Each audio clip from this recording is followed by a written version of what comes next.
everybody. Good evening, and it's great to be together. We're going to start with just a few sort of words of Hanukah, and then we will get to cooking. Yeah. Right? And thank you, Edie, for doing this. Wonderful, wonderful. I had a sneak preview of the latkes, and they are spectacular. So if you haven't got a good latke recipe, this is the one to use for sure. It's wonderful. If we look at the story of Hanukah, the story of Hanukah comes from the text of the book of Maccabees, right? So where in the Bible can you find the book of Maccabees? Oh, I know. I know. Okay, Mom, where do you find the book of Maccabees? In the Catholic Bible. It's one of the books included in the Catholic canon. I don't understand why, but. True. So it is in a collection called the Apocrypha. Right. Which for us is essentially the biblical cutting room floor. It's the parts of the almost sacred text that didn't quite make it into the Hebrew Bible. So things like the books of Maccabees, Enoch, some other ones that are not as theological as some of the other books. The only really later book that makes it into the biblical canon is the story of Esther. And that's the only one that is sort of a non-theological text. Lisa, that's adorable. What is it? Goodbye. Love it. And so if you look and read the books of Maccabees, oops, let me just, I have to let somebody into the meeting.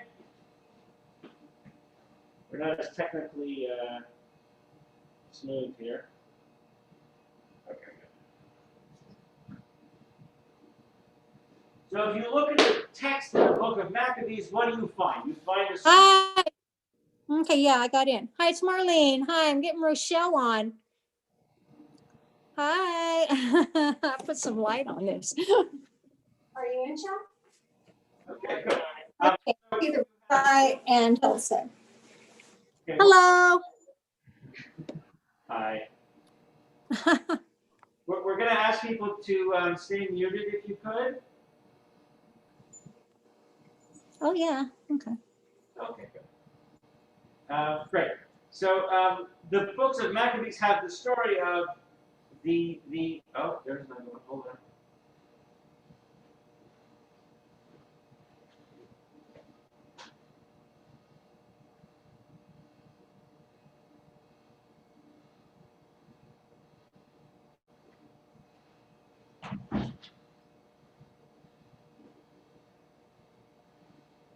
Okay.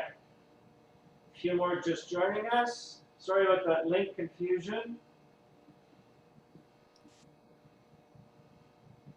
Boy, that kitchen looks familiar. There we go. Okay. So the books of Maccabees have the story of the actual family of Maccabees who led a revolt against the Assyrian Greeks. In the ancient world, there are two ways of conquering a people. One is sort of the Roman tradition, which is you lop off the very top layer of leadership, and you replace it with Roman leadership, and you let people do whatever it is that they want to do, as long as they pay their taxes. And that usually goes along fine because people can express their own cultural traditions, and the Romans really didn't care as long as the taxes got paid and everything was fine. The Assyrian Greeks, or the Greeks, on the other hand, the Greek dynasties functioned very differently. What their thought was in order to create a cohesive community, you needed to replace everything that was Greek or everything that was foreign with Greek culture. And then everybody would be connected to each other, and over a short period of time, within about a generation, you would have a whole world that was practicing, speaking, learning, praying, experiencing entertainment, all from a same cultural shared experience. And so, of course, what the Greeks do when they show up is they take what is in the temple and remove it, all the Jewish artifacts and Jewish experiences. They remove all of that and they replace it with Greek. They do the same thing for arts and culture and lots of other areas and language and cultural practices and religious practices and all of that. And they forbid anything that is not Greek practice, which is how we get the dreidel. The dreidel game was, we think, partly a game that was being played in order to sort of distract or make people think that they weren't studying Torah text, that they were just playing the silly game instead of studying, and so that they let them do that. But in fact, it was a game that they were just studying text the way they would always study text. So when the Maccabees, of course, confront this, what they realize is that we are losing Jewish tradition and Jewish practice. And so they go door to door and, in sometimes not so nice ways, convince people that they should participate in this revolt. Now, some of the texts, if you actually read the book of Maccabees, they were not particularly gentle or kind as they were doing this. So it's kind of an interesting story, but they were not particularly nice about it. And the text of the Maccabees says that on this day, oh, we're going to add somebody in here. On this day, the Maccabees were victorious, and they rededicated the temple to Jewish worship, and they were able to celebrate their sacred holidays. And the sacred holiday that they celebrated lasted for 7 days, and it was a holiday of Thanksgiving. What does that sound like to you? Passover. Could be Passover, but what's our special Thanksgiving holiday? Sukkot. Sukkot, exactly, right. So Sukkot, as the festival of Thanksgiving, happens only 7 or 8 weeks after, or before rather, Hanukah. And so what we think happened was this was essentially a delayed Sukkot celebration, because they couldn't celebrate this major holiday. And Sukkot in the ancient world was the major pilgrimage holiday. If you were ever going to make your way up to Jerusalem for pilgrimage, it would be for the Sukkot holiday. So, the book of Maccabees concludes with, and it was observed on this day for 8 days throughout history and time. The end. What am I missing?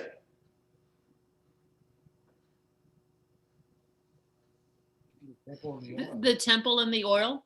Ah, right. So what happens about the oil that lasts for 8 days instead of 1 day that we all heard, or many of us heard as we grew up, and you know, we see the miracle of Hanukah. What happened to the miracle? Well, the miracle doesn't exist in literature until 400-something years after the Maccabees. And the first time we read about it is actually in a text in the Talmud that talks about when to light candles. And then there's this story of this little jar of oil that lasts for 8 days instead of lasting for 1 day. We think that it was an attempt by the rabbis of the time, now living in diaspora, to shift the focus of the holiday. It was not popular for a minority group living under foreign rule to celebrate a holiday where this little group of Jews rose up and fought against the ruling leader and threw them out of the country. That does not make you popular as a minority group living under foreign rule. And so we think that there was this attempt to shift the focus from this military victory of the Maccabees and into the miracle of the oil. And what transpires over time is that the miracle of the oil takes precedence, and we sort of leave aside the experience of the Maccabees and their military victory. So why are we making latkes? Well, we connect ourselves to that experience of oil. And if you lived in Europe or Eastern Europe, you would express that by making these potato pancakes, which were, we think, pretty common sort of peasant food, right? Right. This was something that was fairly inexpensive to make. It tasted good, and it was readily available. The potato harvest had just happened, and not so long before, so that it was plentiful and easy to do. If you lived in the Mediterranean areas, how plentiful are potatoes in the Mediterranean area? They're not. They're not. So what do? You make sufganiyot, or that's how they're basically jelly donuts, which is the Sephardic expression of the miracle of the oil story. So it's the same premise, the idea of it being something that is cooked in oil. So, questions about that? Okay, you're all saying, Rabbi, be quiet. We want to learn how to make latkes. Good. Okay, I'm going to pass it over to Edie, and here we go. Great. Are you gonna turn that around? Or What? that, or is it gonna be in front of me? Oh, there we go. So Hey, Rabbi, can I ask you a question? Sure. The actual word latke, what does that translate into English? Pancake. Just pancake? Okay. Yeah. Regardless of what kind of pancake? Yeah, I mean, it's yeah. Okay. Just Uh, curious. Yeah, it's pancake. It's not really anything more. Thank you. Yeah. So we're gonna, You kind of hoped it would be a little sexier or something, right? right? I mean, you're expecting this very deep philosophical whatever. It's just pancake. So okay, Edie. all right. I hope everybody has the recipe. I think no. No, we're gonna email it. We're gonna email it out. So one of the things that I forgot to add to the recipe is that I wanted everybody to wear stretch pants. Stretch pants, because after eating these, you're gonna need some room to breathe. Okay, so let's take a look at what goes in to a potato latke. Okay, so of course we have the potato, and I peel mine. You can leave the skin on, but I like mine off. An onion. I add a twist with zucchini. Edie, we lost the view we had. There, it's back. Okay, thank you. We have the matzo meal, the flour, and we have eggs. So when of course, this is a topping that doesn't need to go up there, but all of this, that's it, goes into making what's gonna turn out to be this. And if you can all see it, don't those look good? Beautiful. They look delicious. Oh, they are. You can almost smell them. Rabbi already started munching. Let's tell her. So, all right, so that's what they're gonna look like, just from those ingredients, and salt and pepper. So what I do is I pre-made those, and I also peeled my potatoes. Edie, what kind of potatoes are you using? Regular potatoes, they're not russet potatoes, they're just plain potatoes. What kind of plain? Is it red or is it golden or is it baking potatoes? Just white potatoes. Okay? I think if you use those creamy potatoes, I don't know what it would look like. But these are just plain white potatoes, okay? So what I do, and I have my food processor, which is very important because you don't want, you could do it by hand with a scraper, but I have cut my knuckles before, and I didn't want to do that tonight, plus I have 5 pounds of potatoes. So what I'm gonna do, here.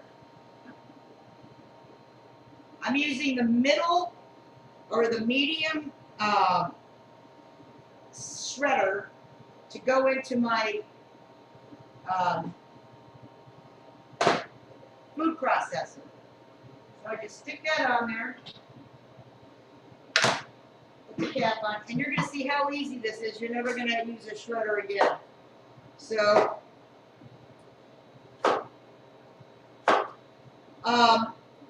so when I came here, I had to get out the pans, and there were some things in the pans. You know, we haven't been here in about, what, 9 months, 10 months? So I wiped them down real good because I didn't want any UFOs in my pans. Unidentified flying object. Okay. Everybody laugh. Yeah. So, I'm gonna spin it on high. Get them all in there. Then you're gonna see what we're gonna do next.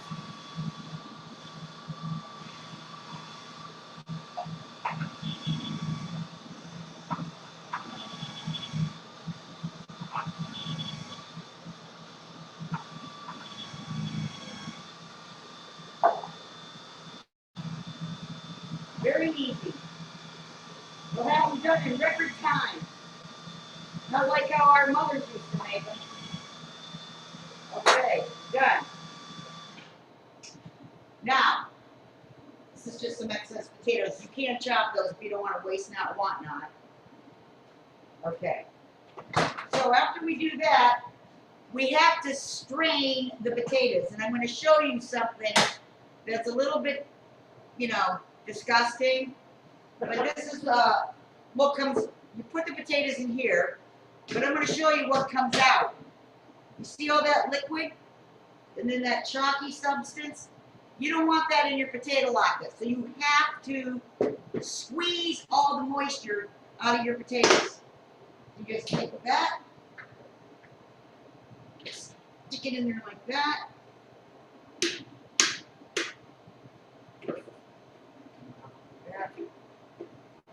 So we're gonna just let that rest a minute. Let me get a spatula.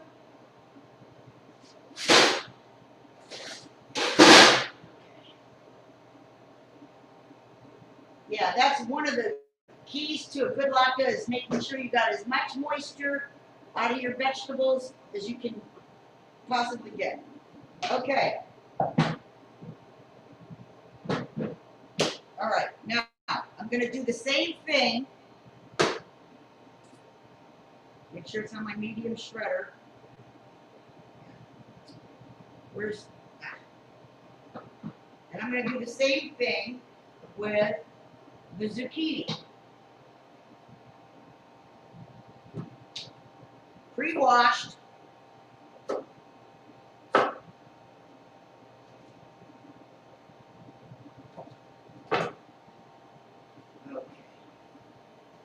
Edie, is the colander enough to strain the moisture out, or do you have to press it, or what? You'll see. Oh, It's fine. Good question, Barb.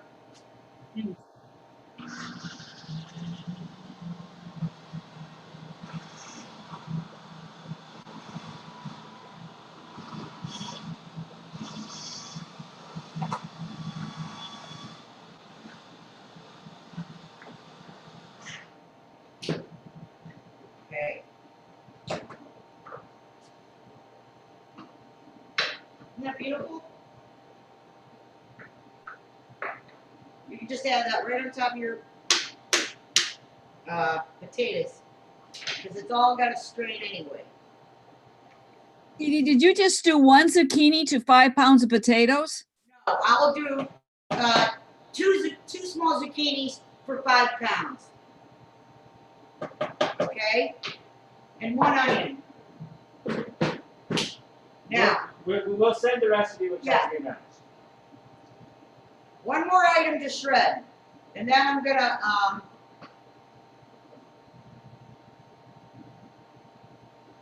put in its own separate thing. So we're gonna cut up the onion, peel it back, get all that. Now, this is probably the hardest part right here, because onions and I don't get along. They make me cry a lot. So.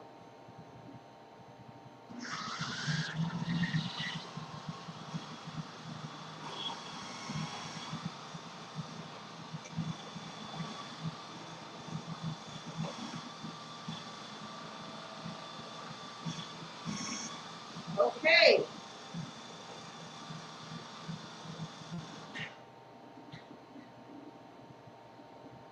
I got a lot of them left over there.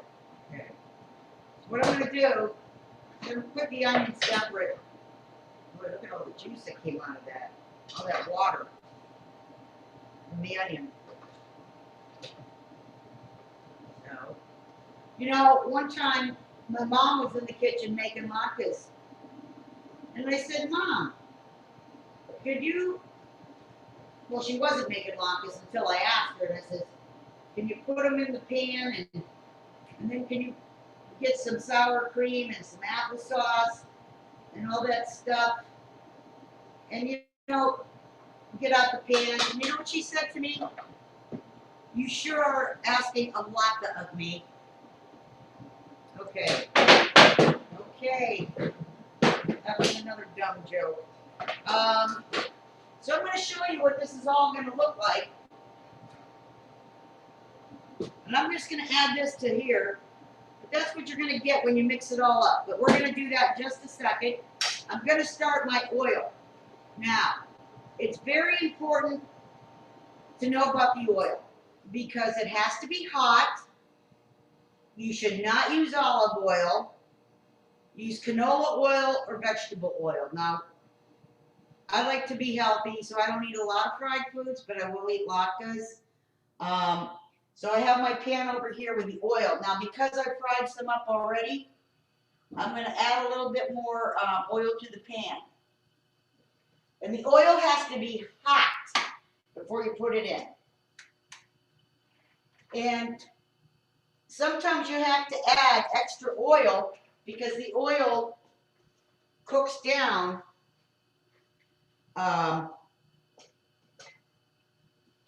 when you cook a lot of potato latkes. So you see what I'm doing?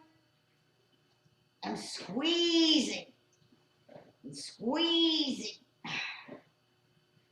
getting all that moisture out. We want these to be as dry as you can. So I give it a few squeezes.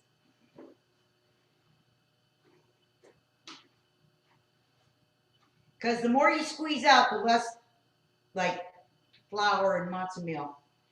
Same with this onion. You squeeze that out.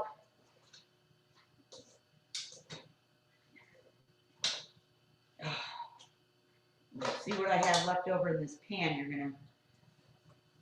You don't want that. I don't know if you can see that, but you don't want that in your latke either. So that's a lot. That's just from one onion.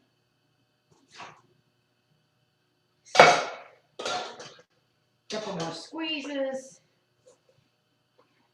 Okay. Put it in here. We're just going to add to this mixture. Consider that. So, is anybody doing this while I'm doing this, or you're just watching? I'm just watching. Just watching. Just watching and drinking wine. Just so everybody knows, Sounds like a good idea. and it'll be on our YouTube channel if you want to go back and take a look at any part of it as we proceed. Do you have any questions so far? Edie, do you use a cheesecloth at all, or you just squeeze it with your hands? I'm squeezing it with my hands through a colander. Okay. What kind of onion did you use? I used a Vidalia onion, but you could So- use any kind of onion. You could put whatever you want in your potato latke. I just happen to like zucchini. And like I said, you could either peel the potato or leave the potato on. Now, some people like their potato a little bit more mashy, but I don't like them like that. To me, those are like pancakes. This is a latke. Okay, so I got this going pretty good. Got a lot of moisture out of it. How much oil did you put in the pan? Probably about that much. Okay. Thank you. What color were the skins on your potatoes? What color were they? Oh, show them more like my potatoes. It's a regular potato. Yeah, well, That looks like a golden potato, doesn't it? that's a what? Doesn't it look like a golden potato? Yes, it does. to No, me. it's just a regular like Kennebec. It's Regular a white potato. brown, thin-skinned potato. Don't break, Rabbi. So She's using white potatoes, like regular there's all that cookie potato. the potato and the zucchini. And that's not going in your pancake. So we got that squeezed out pretty good. You can try different things. I mean, some people make them, they mix, either they make them with sweet potatoes or different Yeah. kinds of things. You can really, it's a whole, be creative, do what you, Yeah. do fun things with it. Now, eggs. My recipe, I said a dozen eggs. It depends on how much you make. Well, with this batch, I'll probably just use 2 eggs because there's already eggs in that other batch. This is one of the binding agents. And maybe I'll use 3 eggs. So just crack them open. They can be white eggs. They don't have to be brown eggs. I think they have to be Rochelle eggs. Or they can come from Rochelle Kowalski's chickens. Those are good eggs. So, we're going to mix everything together. Okay, I'm going to add some white flour and some matzo meal. I use both. Some people just use flour. Some people use just matzo meal. But I like them both. And when you mix it all together, it's going to be a binding agent. And I will show you what that's going to, the consistency of what it should be. It's going to be able to form a pancake. So I'm just going to go ahead and put some of that in. And here's about a scoop of flour. So we're going to start with that. And then we're just going to start kneading all these ingredients together. Just get your hands in there.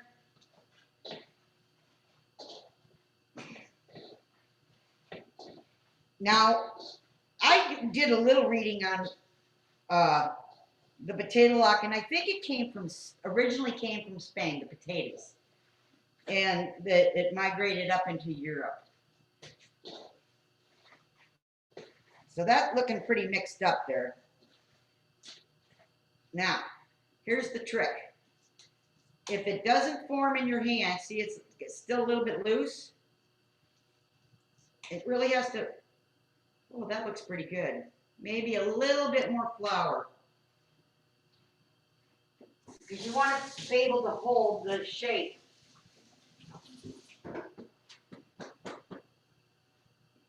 I think my oil's hot. I don't want it too hot.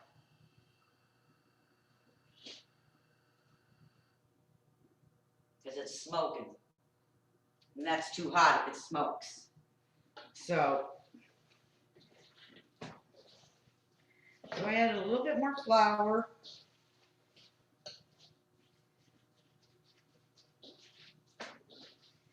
Excuse me, I'm not wearing gloves, but I will tell you, since COVID came, my hands have never been cleaner.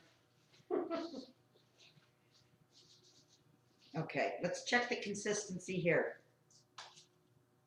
Look at that. That's a pretty good consistency. So, we're going to take our pan over to the stove. And I think, if you want to test it, just throw in a potato flake That's hot. Okay. We can't see the stove. Huh? We can't see the stove. Oh, Rabbi, I can't see the stove. Oh, hold on. We're still looking at the Cuisinart. Hold on. Here we go.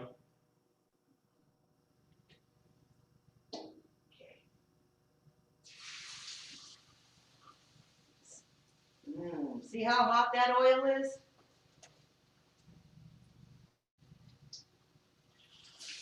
And the best time to eat a latke is right after it comes out of the pan.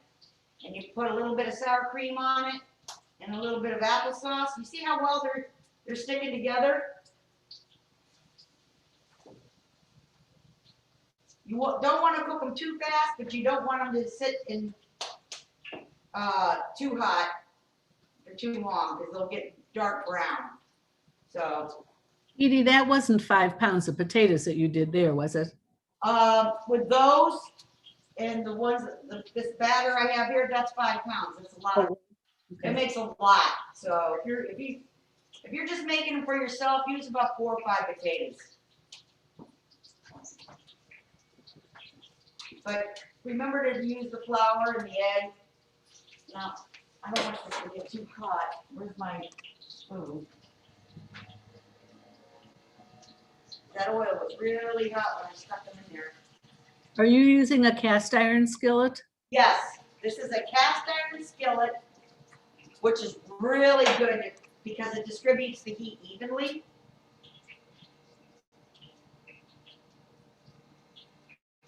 Nice pancake there.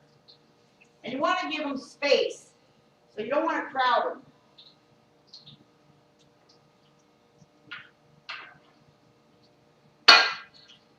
I wish you were here to enjoy them because they're so good.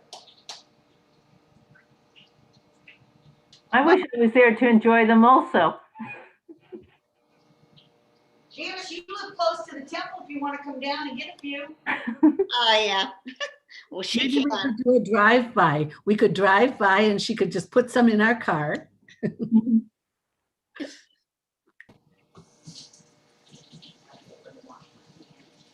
I can smell them, Edie. I can smell them all the way out here. Don't they look good? I Oh, think my this God, is- I'm salivating. I'm going to have to turn them up If now. you like the smell, you can borrow my shirt tomorrow. Yeah, you let them get golden brown. Don't flip them until they're brown on the other side. And you'll see around the edges. See how that's brown around the sides? Edie, I had a laugh about your grating story. You know, it was mandatory to have a little knuckle in your potato pancakes. Uh-huh. That was the kid's job, was to grate the potatoes, right? I was, for Thanksgiving, I made Lisa Chinsky's Gruyere cheese stuffing. And I was using the grater for the cheese, and I grated off the top of my thumb. Ouch. Yeah, it hurt for days. Days. So, see, here's one. It's crispy around the edges there. Let's flip it. Oh, not quite done. It's got to be browner. I like to use a slotted spoon. It's easy. I don't like to use a flipper because then you're flipping it back into the oil and it gets back up on you, and you don't want that. So it's a very easy recipe. Simple ingredients: potatoes, zucchini, onion, flour, matzo meal, eggs. That's it. And a little bit of sour cream and applesauce. I actually like hot sauce on mine. Edie, did you get this recipe from a certain relative? Just from watching my mom and my relatives over the years when I was younger. My mom was an excellent cook. She even made jelly donuts. Wow. See how nice and golden brown that is? See, these are ready to come out.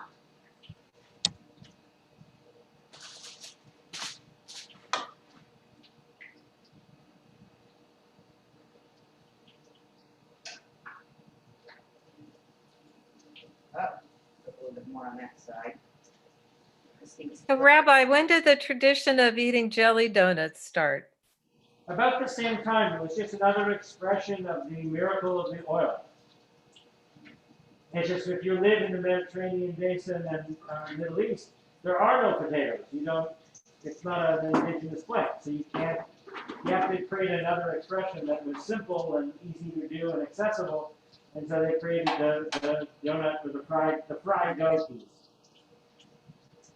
But the true sufganiyat, as it's in Israel, is kind of it's a much denser sort of pastry donut thing than a donut that we would have here. It's like a donut with oomph.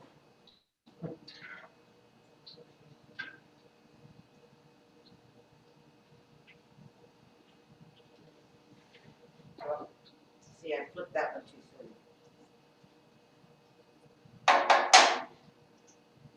So while they're cooking, I'll add another one because I have to use this up.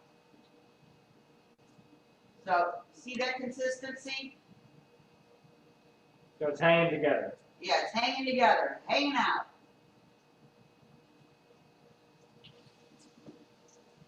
That's what you want because you don't want them falling apart in the oil. If you don't like the smell, I know that somebody posted a thing on Facebook that they put their frying pan on their barbecue outside, and they were frying. They heated up the oil in the frying pan on the barbecue, and they cooked outside. Yeah, I actually cooked mine last year in the garage. Really? Yeah, my electric frying pan, I took it out there and cooked it so that the house didn't, just wasn't permeated with all the oil smell. But then you had a Latke smelling mustard. Yeah, right. But it was great because the brisket was cooking in my oven, so that smelled good. But then when the latkes were done, I just brought them in and put them in the oven. So it was just a Awesome.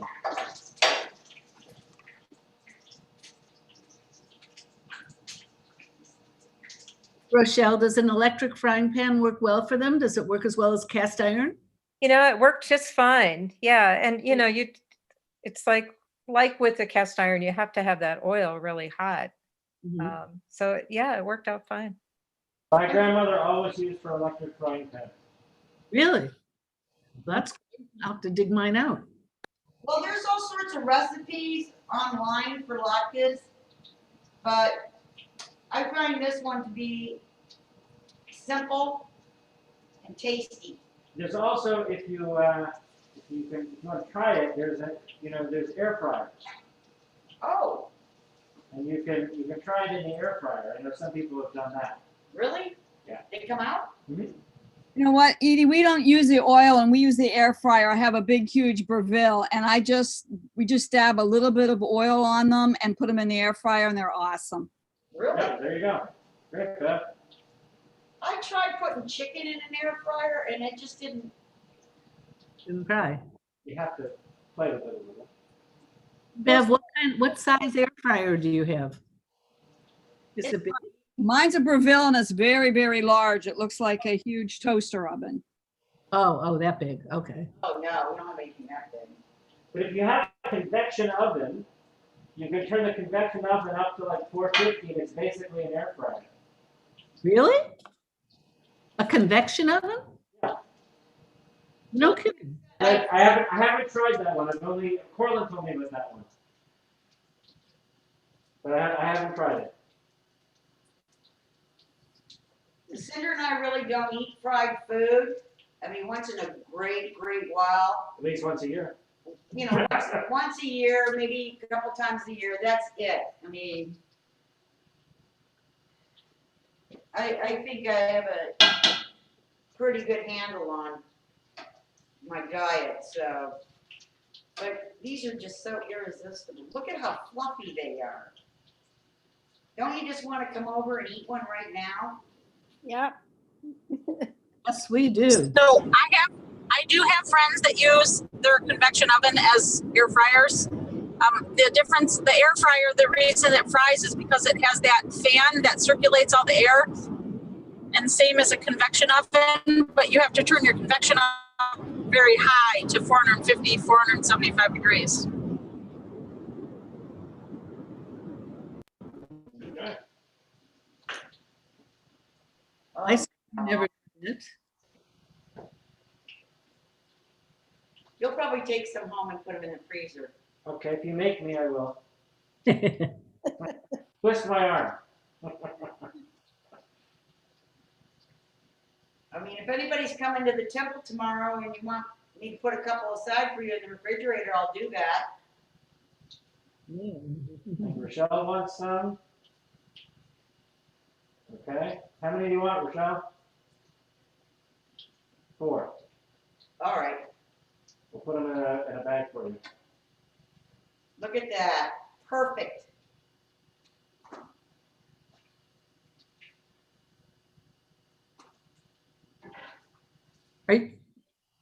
Are you putting them on paper towels, Edie, in the pan, or what are you putting them on? Putting them on paper towels to drain.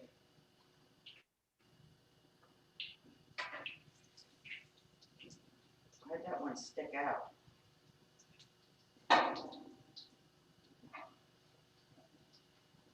You've had my pancakes before, haven't you, Barb?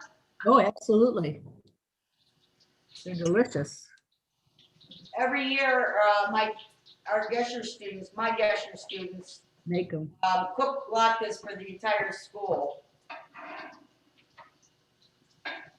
It's become a tradition. It's a nice tradition. Yes, Well, let's hope next year we're good to go. I can't tell you. Next year will be a better year.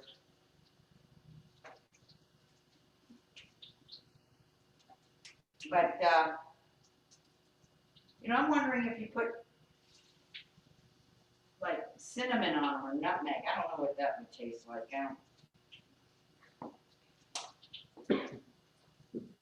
So, who's gonna make them now? Does everybody have access to a food processor? I hand grate them. Hand break them. If you go to Gordon Food Services, they have shredded potatoes you can buy. That's cheating. Wait, say that again, Rabbi? In 1 year, and it just wasn't the same. Well, Wait, say that again, please. so at Gordon Food Services, you can buy shredded potatoes.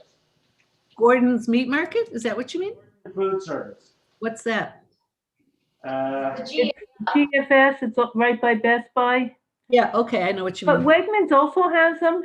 Okay. Back in the day, Lisa Chinsky and I used to make latkes for the students at Grandview Elementary. And we used to, it was her idea, we used to get those, but rather than trying to grate them for all those kids, we would bring the bags from Wegmans and make the latkes from the grated. Well, there were many years that our Russian congregants used the bags of grated potatoes. Yeah. Always. Well, the Russians like to, they had sort of like a mashed potato. I mean, they were good, especially when they were hot. So there's a couple different versions of the latke, right? So sometimes you get it like it's almost a puree. Yeah, I don't know. And then there's the shredded version, and they're just different styles. The Polish, my father-in-law always made them that way too. The puree? Yeah, it was much like a puree, and then it was more like a regular pancake, but potato.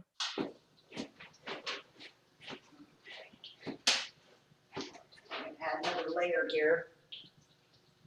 Okay. I just wanted everybody to know that my younger sister is in the audience. She's looking in on our cooking class from California. Oh, nice. Hey there. Marlene, where are you? Welcome, Marlene. Right there. Welcome. That's Hi, my sister. everybody. Hi. Welcome. And I do have a food processor, but I don't know about the frying bit, so we'll see. I have a food processor, but I've never used the grater thing, so I've got to find that. I always use Oh, the regular part of it. And I've never grated potatoes, and I've always grated them by hand. So I want to do it this way this year. Oh, it's really fast. I ended up fast, the food processor. This When is- I grate, I don't know if anybody can hear, but when I grated by hand, Lou used to say there was too much hand and therefore I got a food processor. Good, Bobby, do you have the grading part in case I can't find my grading part? Yes, I do, because I have a new one after 400 years. You do? Oh, I'm so impressed. Don't be impressed. I just got a new vacuum cleaner, but mine was only 45 years old. So I guess it's, I'll talk to you about that I afterwards. don't know why it went. This is my second food processor. I can lift that up with one hand. Really? The new one is very light. It was very heavy. It was two-handed. But this one's easier to use. Oh, good. They're so light now. Hmm. Like a Oh, this is heavy. The recipe I've used was actually Seal Tenenbaum's recipe. Oh. Nice. Turn the oil back up. It was getting too hot. Sometimes you have to adjust the heat. If it gets too hot, then they turn brown too quickly. They get dark brown. We don't want them dark brown. And if you're reheating them, you just throw them in an oven, and it'll crisp them up nicely. You reheat them in the oven, not in the pan. Not in the oven. They've got plenty of grease on them to heat them. When they heat up in the oven, they're just fine. I nuke them. If I'm in a real hurry. No. Then they get all. Oh, those are looking good. So I have an order for one. Janice, would you like me to leave you some? I won't be there till later this week, but I won't turn it down. I should be there You'll bring a next couple home, right? week.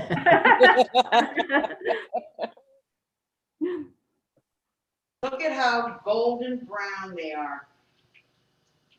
You don't want to cook them too quick, but you don't want to cook them too slow either. Just right. Just right.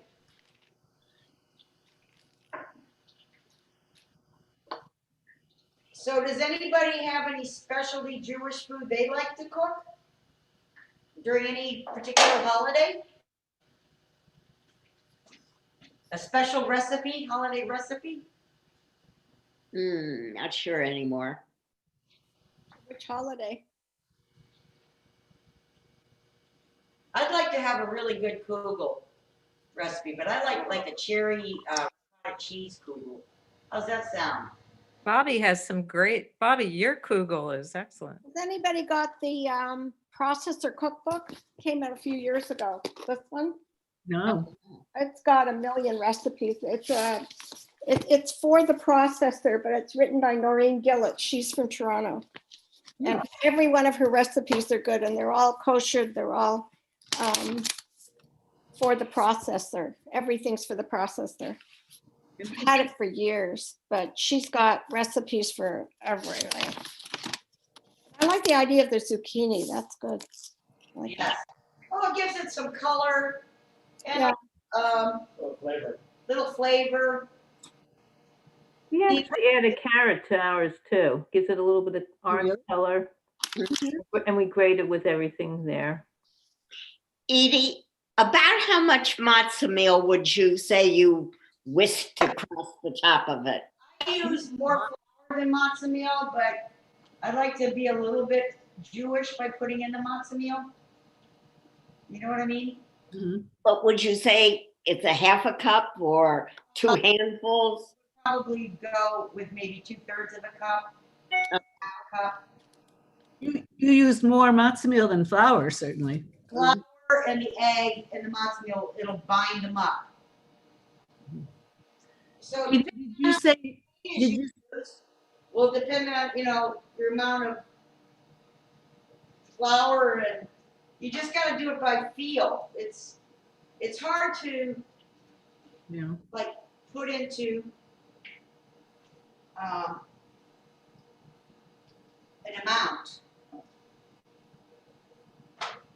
Edie, did you say you were looking for a cherry kugel recipe? Yes. Oh, I have one. Oh, good. I have a good one. I'll send it to you. Okay, Barb. How about sharing that all the way around there? Okay. How about demonstrating it? Almost down to the bottom of the pot here.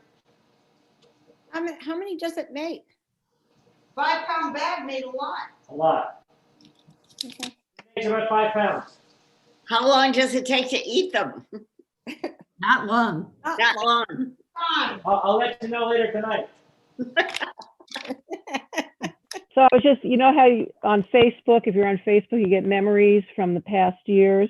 So today I'm gonna see if I could show this. This was, I don't know how many years we did latke parties for Jesse and his friends, probably at least 12, 14 years. And sometimes it'd be as few as 8 boys and sometimes as many as 20.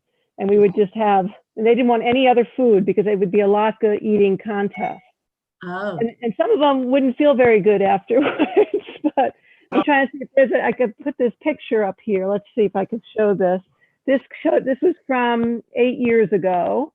That came up as my memories today. So there was a bunch of boys who were all about 12 years old, eating lots of latkes. So that was kind of a fun memory for today. So. Okay, friends. Any questions?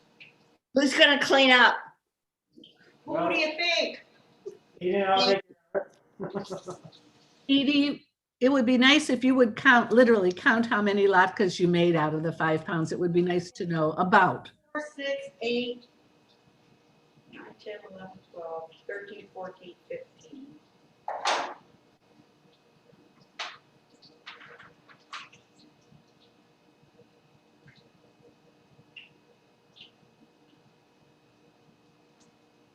$35. 35. Wow.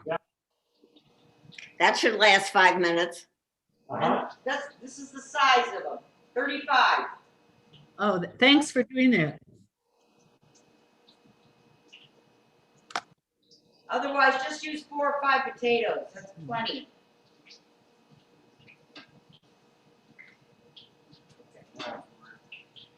Okay, everybody, I want to wish you all a very, very happy and healthy Hanukkah. We start Thursday night, 6 o'clock. We'll join together on Zoom. We'll send out another notice and let everybody just make sure we've got the right links. So we'll light our Hanukah together at 6 o'clock on Thursday.